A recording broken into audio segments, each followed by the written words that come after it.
Assalamualaikum warahmatullahi wabarakatuh. Perkenalkan, nama saya Alsya Agniatuzaha dari kelas 12 Sija 2. Alhamdulillah, segala puji bagi Allah Subhanahu wa Ta'ala yang telah memberikan kita nikmat iman, kesehatan, dan kesempatan untuk berkumpul, bersalawat, serta salam semoga tercurah kepada Nabi Muhammad SAW, teladan kita sepanjang masa. Hari ini saya ingin menyampaikan ceramah singkat tentang keras hati dan keras kepala. Dua sifat yang sering muncul dalam diri manusia, namun sering juga kita anggap sepele. Saudara-saudariku sekalian, keras hati adalah kondisi ketika seseorang sulit menerima kebaikan. Ia tahu apa yang benar, tapi hatinya seperti tertutup. Dia mendengar nasihat, tetapi tidak tersentuh. Ia melihat contoh baik, tapi tidak berubah. Orang yang keras hati biasanya mudah tersinggung, mudah curiga, dan sulit memperbaiki diri, karena hatinya tidak mau membuka diri untuk kebenaran. Keras hati ini bisa muncul karena beberapa hal, bisa karena terlalu sering menolak nasihat, terlalu sering mengikuti hawa nafsu, atau terlalu sibuk dengan dunia sampai lupa mendekatkan diri kepada Allah. Sedikit demi sedikit, hatinya menjadi keras seperti batu yang sulit dibentuk. Sementara itu, keras kepala adalah sikap mempertahankan pendapat meskipun sebenarnya ia tahu dirinya salah.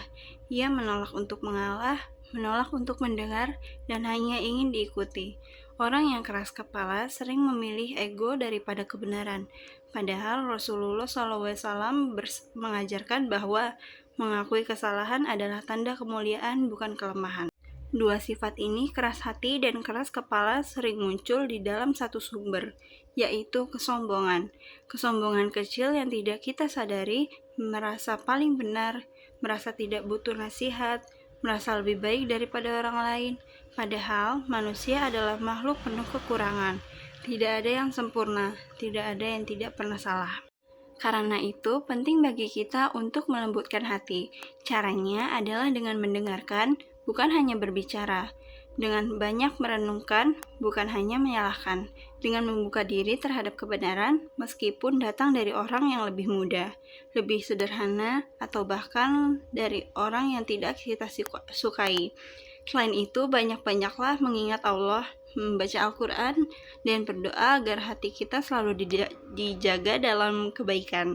Karena ketika hati kita lembut, kita lebih mudah menerima nasihat, kita tidak mudah terpancing emosi, tidak mudah menerima. Karena ketika hati kita lembut, kita lebih mudah menerima nasihat, tidak mudah terpancing emosi, lebih mudah meminta maaf, mengakui salah, dan memperbaiki diri. Dan yang paling penting, hati yang lembut adalah hati yang dekat dengan Allah.